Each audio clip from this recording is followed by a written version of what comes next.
Hello, good afternoon, good evening, good morning, wherever you are. I am Enrico here from Avans Coperta, and I'm very pleased to have with us Jenny Martin for the first small talk of the year. Hi, Jenny. Hi, Enrico. How you doing? All good, thank you very much. Well, Happy New Year. We're still on time, just there. And we can't wait to find out more about what's coming next with Avans Coperta and Jenny's upcoming workshop. We will know everything about it today. So we have our usual small talk presentation of our upcoming events. As usual, we invite you to write your comments, questions, and interact with us during the live. We are live on YouTube and LinkedIn. Please do let us know if you're there. Say hello. Tell us where you are connecting from. It would be good to see who's there, who's not for this first small talk of the year. Let me remind you, it is an informal chat, so we don't have slides, we don't have a presentation. It's just Jenny and myself doing a nice chat, and hopefully some of you will have some questions or can share experiences about OOPSI. We will find out more about what OOPSI is in a second. And don't be shy. So let's make this interactive, and off we go. So Jenny, how are you doing today? Yeah, good, thank you. Getting stuck back into work after the break. So yeah. Awesome. Good stuff. Yeah. So as we talk about going back to work and stuff, the first interview of the year, as we mentioned, is about OOPSI. So Jenny, let's start with the basics. What is OOPSI and what does it stand for? So OOPSI stands for Outcomes, Outputs, Process, Scenarios, Inputs. And it's a collaboration framework that helps teams collaboratively break down complex problems. So it's all the different sections of OOPSI are an opportunity to collaborate, an opportunity to align the team towards value and get real concrete focus for what you're doing next. And it essentially comes from wrestling with different analysis and testing practices and trying to figure out ways to get started and to start small and to integrate other practices in a useful way. So yeah, that's it in a nutshell. Awesome, thanks, Jenny. So we have the basics covered. One of the things we read on your on the website description. Let me remind you, the workshop will take place next month. It's a 2-module workshop starting on the 6th of February, and then we go on to the week after. So it's 6 and 13 of February 2025. One of the things that is in the description is you can just start small and still deliver something valuable, right? So that's this whole idea of starting, from doing something useful from the start. Could you tell us something more about this? Yeah, sure. So it helps you sort of navigate towards a point where you can get started. Often when we're working in an agile environment, there's lots of small user stories and lots of complexity. And it's difficult sometimes to know how to get started, even though you need to collaborate and you need to have these conversations.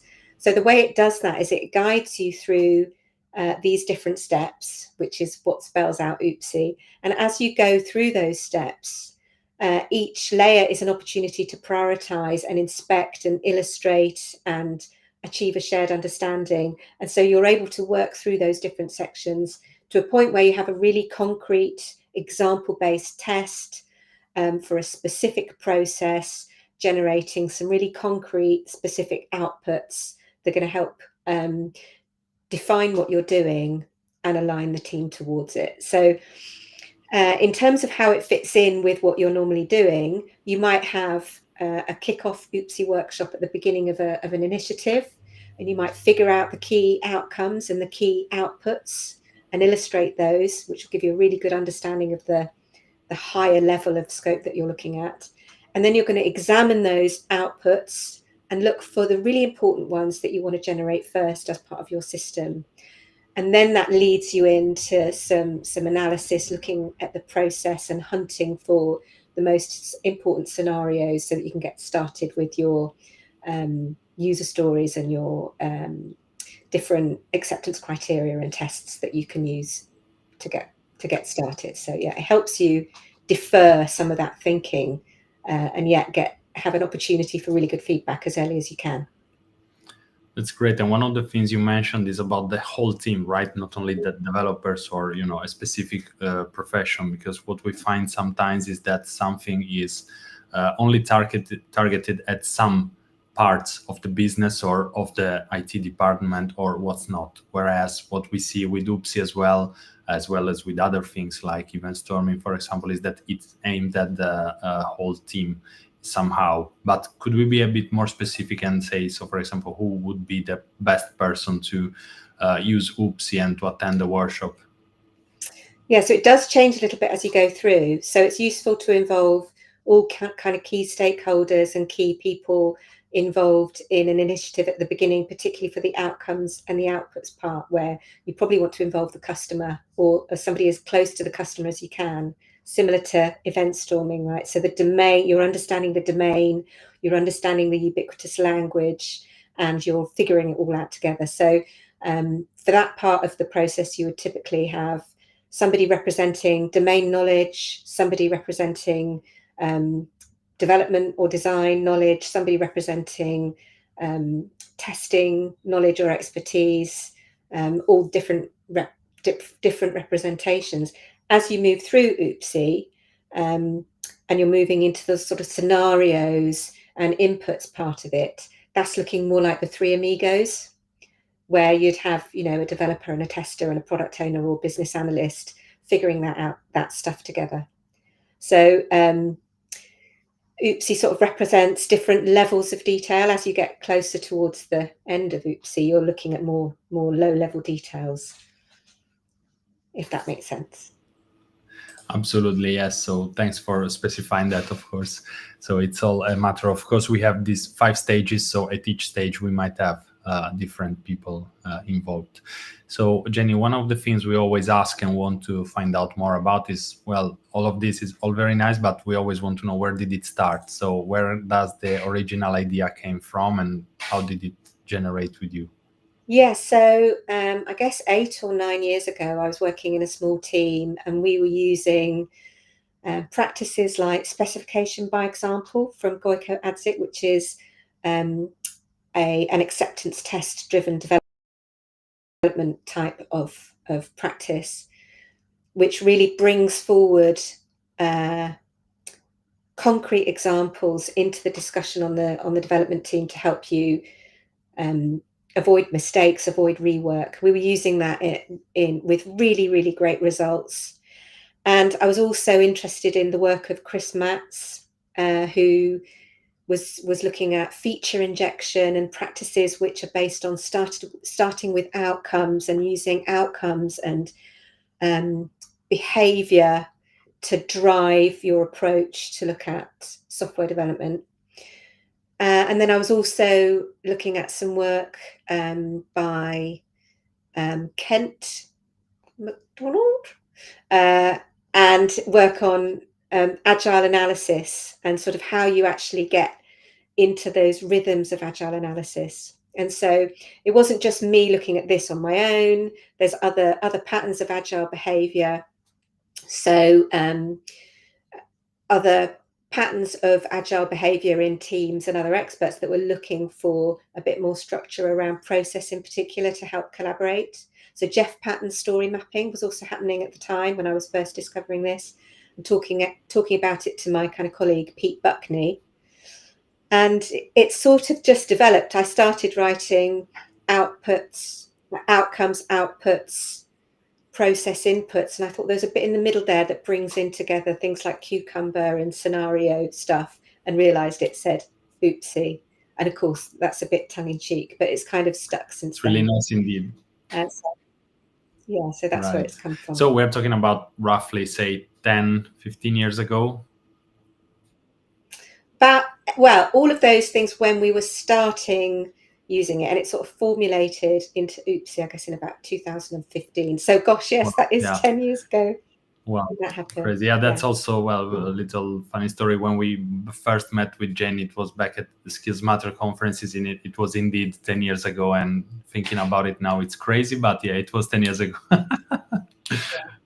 Well, okay. Thanks, Jenny, for the overview. So, right. So let's go back a bit to what we are actually gonna do during the workshop. So we said it's two half-day modules. What's gonna happen? Well, now I have the title in my face, but So the first day will be looking at the key concepts around OOPSI, looking at how you do it, the key process patterns and some of the principles behind it. And then the second day is much more about hands-on, working through examples of OOPSI and being able to feel confident actually taking it out there into your organization and having a go. So over the years, I've developed lots and lots of worked examples of OOPSI and lots of exercises which help it land, because I've been doing this, for quite some time in various things that I've been doing. And so it's very much participatory. There's room for discussion and reflection on how this might work in my environment, how might it work based on the software development methodology that I'm using, because you can really apply it to all sorts of environments. So yeah, that's how it's breaking down all of the overview and the key principles and methods and process patterns on the first day, and the second day much more about working through worked examples and discussing and sharing and leaving feeling comfortable that you've really able to put it into practice. plus, of course, due to not only your extensive experience into OOPSI and remote workshops, but in general, in these years, we've managed, to find ways to make also remote workshops, of course, very participatory and interactive. So, of course, it won't be an occasion to just sit and watch slides, but that's with all our workshops, and yours will be no exception, of course. So we can't wait to have this full interactive experience. Of course, we'll be on Miro, Zoom, the usual, but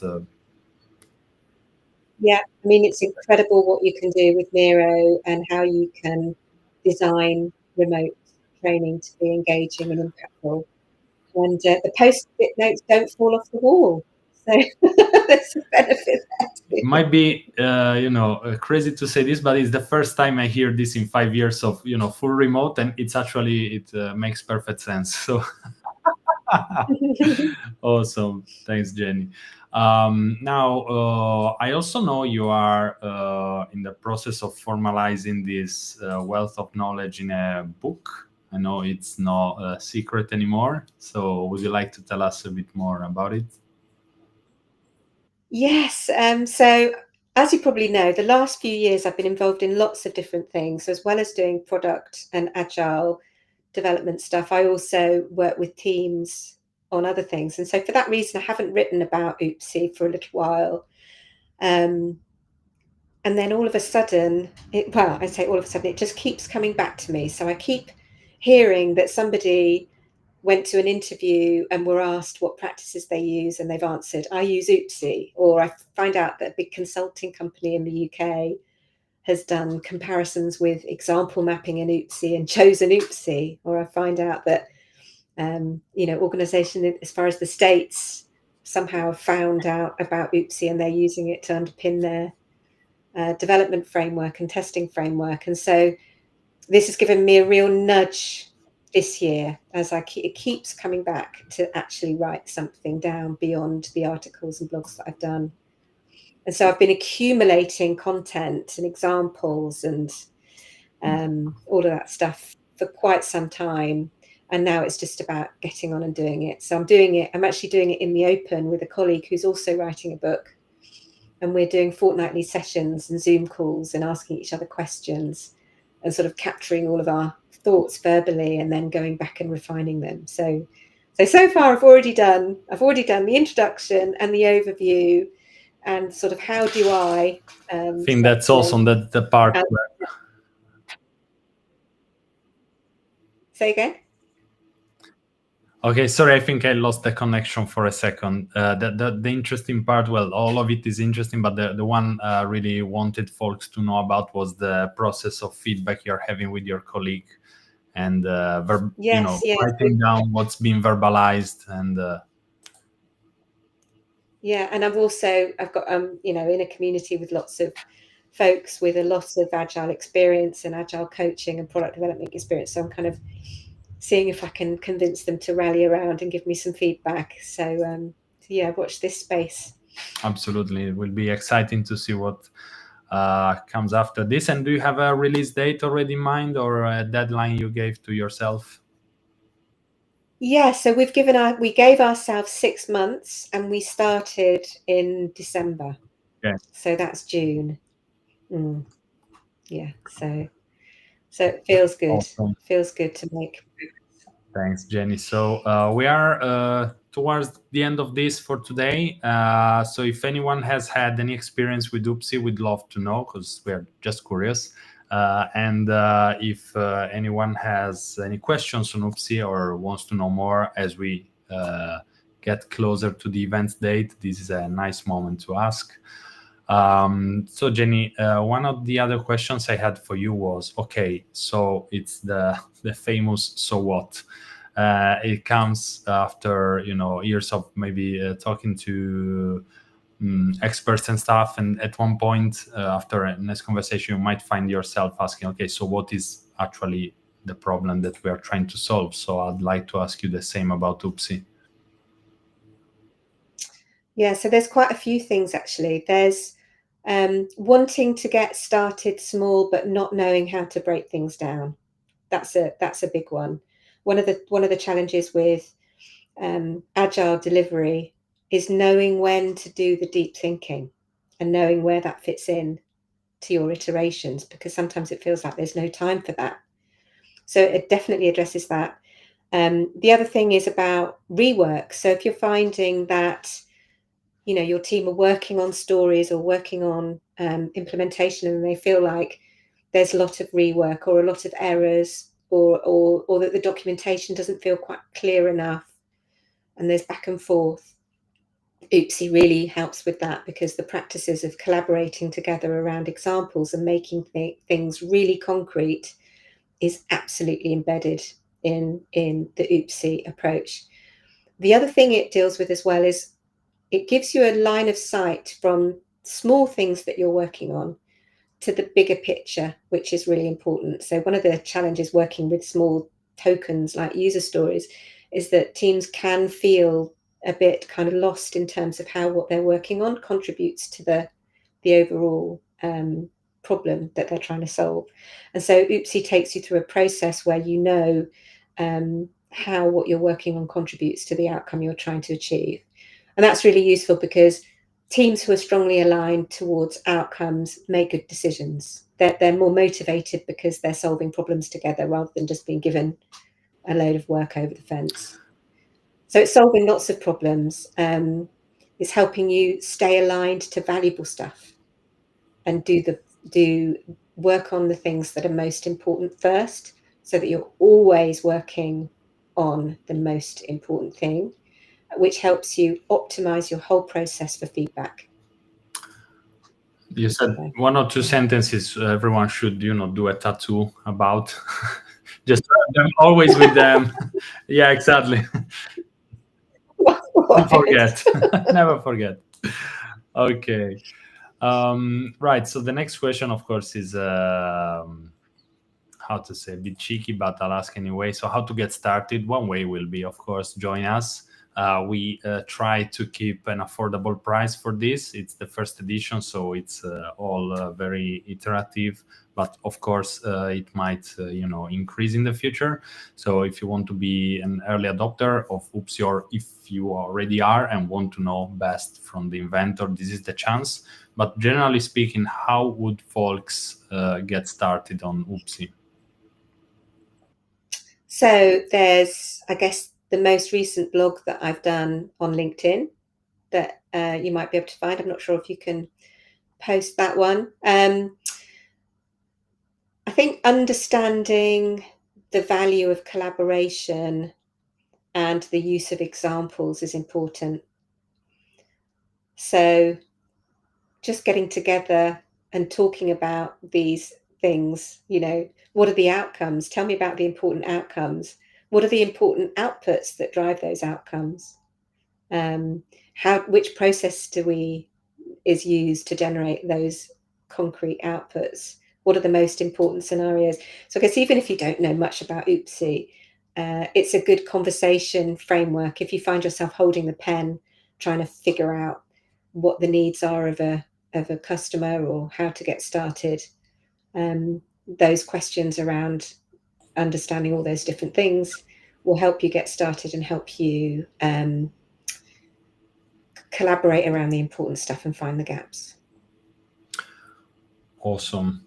Thanks, Jenny. And we have a comment from Martin. Thanks a lot for this. Off we go. I started using OOPSI on project design to bring out the end goal and drill down from the outcomes into the fine-grained individual work items, even when the outcomes are subjective, looking at outcomes, efficiency, effectiveness, economy, and evidence of empathy. That's in the comment. Right. Oh, all the E's. Yeah. So yeah, I think that's an example of, starting with the outcomes should always make sense. And then I guess exploring, using that, what I'm taking from this is exploring how well those outcomes are understood. One of the pitfalls, I guess, of user stories is just blindly following some user story kind of parlance without anybody properly understanding or taking time to understand the problems that they're trying to solve.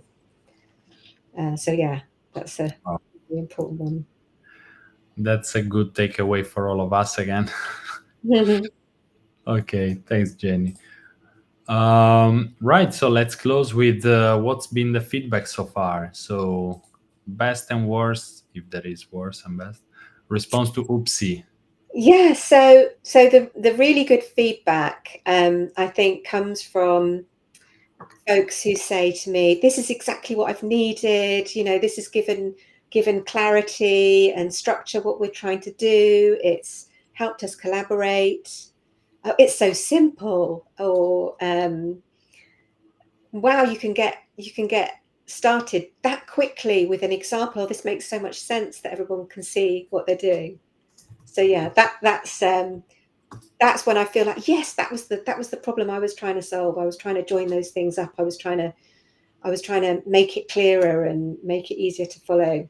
I guess the worst sort of feedback is when people say, oh, that sounds like a mistake, oopsie. And I'm kind of like, well, yeah, it's just an acronym that people know and that they can remember.